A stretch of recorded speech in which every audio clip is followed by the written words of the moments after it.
എന്റെ അമ്മോ, എന്റെ ജീവിതത്തിൽ ആദ്യമായിട്ടാണ് ഞാൻ ഇങ്ങനെ സംഭവം കാണുന്നത്. എനിക്ക് 0% കോൺട്രിബ്യൂഷനേ ഉള്ളൂ ഈ പേരിട്ടതിൽ.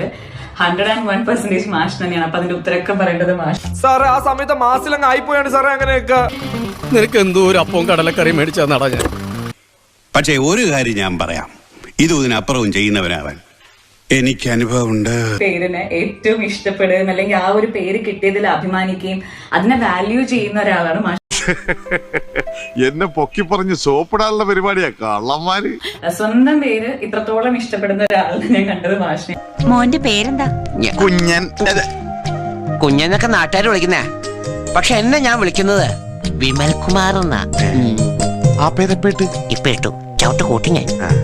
അത് ആണാണോ പെണ്ണാണോ എന്ന് നമ്മൾ അറിഞ്ഞിരുന്നില്ല. ഇപ്പോൾ ജനിച്ചപ്പോൾ മാത്രമാണ് അറിഞ്ഞത്. അപ്പം എന്നിട്ടിപ്പോൾ വന്നിരിക്കുന്നു അച്ഛനാണെന്ന് പറഞ്ഞ്. അച്ഛനാണത്രേ അച്ഛൻ.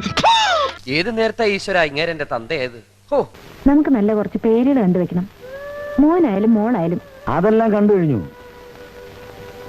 ആണാണെങ്കിൽ പുരുഷൻ, പെണ്ണാണെങ്കിൽ വനിത.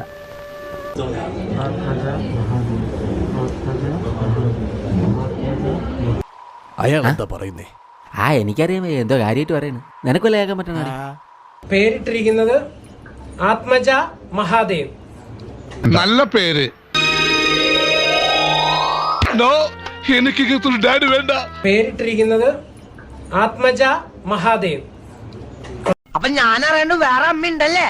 തന്റെ ആള് കൊള്ളാലോ. ഇതുപോലെ ഓരോ തന്തമാരുണ്ടായാ മതി, മക്കളുടെ മനസ്സമാധാനം കംപ്ലീറ്റ് പോകും. ആരും പറയുന്നില്ല. തന്റെ തന്തയ്ക്ക് പറഞ്ഞാലാ മതിയാ? അതല്ല. കാട്ടുമാക്കായ നമ. അപ്പോ കുട്ടിക്ക് ഇടാനുള്ള നാമം കണ്ടുവച്ചിട്ടുണ്ടോ? പേര് ഓം പരമാത്മ. അയ്യോ, ഇതൊരാളുടെ പേരാ? കേട്ടിട്ടൊരു സിനിമ പേര് പോലെ തോന്നുന്നു. മനസ്സിലാവില്ല, ആർക്കും മനസ്സിലാവില്ല. വെറുതെ എന്നോ ഞാൻ നിൽക്കേണ്ട പൂജയും വഴിപാടൊക്കെ നടത്തണേ. എനിക്ക് അത്രയ്ക്ക് ദേഷ്യം വന്നു. എന്ത് വെറുപ്പീരാണ്. ആരോട് ചോദിച്ചിട്ടാ നിങ്ങൾ ഇതൊക്കെ തീരുമാനിച്ചത്? മോളുടെ പേരിപ്പോ ഇട്ടിരിക്കുന്നത്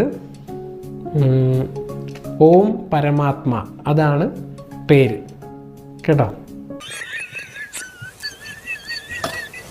എനിക്ക് ഇങ്ങനൊരു വിദ്യയും കൂടി അറിയാന്നുള്ളത് ഞാൻ എന്നോട് പറഞ്ഞിട്ടില്ല അല്ലേ? എന്താ ചെയ്യാ?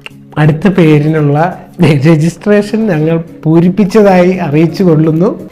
ഒരാവേശത്തിന് നമുക്ക് പലതും തോന്നും. നിന്റെ ജീവിതം കൊണ്ട് നീ എങ്ങനെ വേണം കളിച്ചോ, പക്ഷേ ആ കുഞ്ഞിന്റെ ഭാവി നോക്കണം.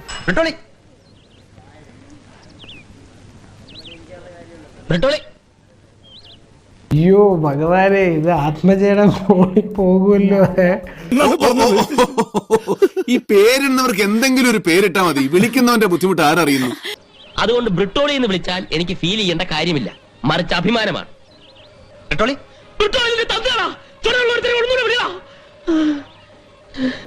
എനിക്ക് പറയാൻ ഈ ഒരു പേര് മാത്രമേ ഉണ്ടായിരുന്നുള്ളൂ. അപ്പൊ പുള്ളിക്കാരി ചോദിച്ചു വേറെ ഏതെങ്കിലും. ഞാൻ പറഞ്ഞു എനിക്കൊരു പേര് കിട്ടിയല്ലോ.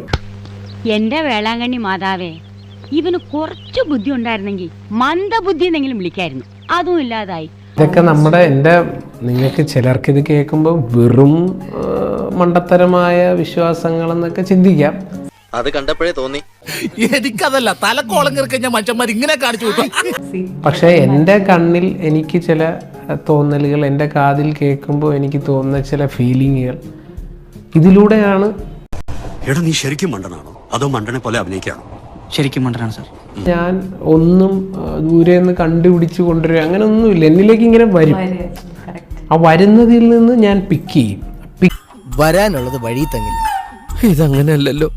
വരാതെ പോയതിനെ ഫ്ലിപ്കാർട്ടിലൂടെ ഓർഡർ ചെയ്ത് വരുത്തിയതല്ലേ. ഞാനിതൊന്നും കഷ്ടപ്പെട്ട് കണ്ടുപിടിക്കുന്നതോ അല്ലെങ്കിൽ ഇങ്ങനൊരു വെറൈറ്റി പേരിടണമെന്ന് നിശ്ചയിക്കുന്നതോ ഒന്നുമല്ല.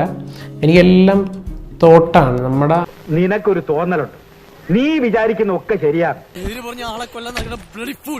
പൊട്ടന്മാര് പൊട്ടന്ന ലോക പൊട്ടനാണ്.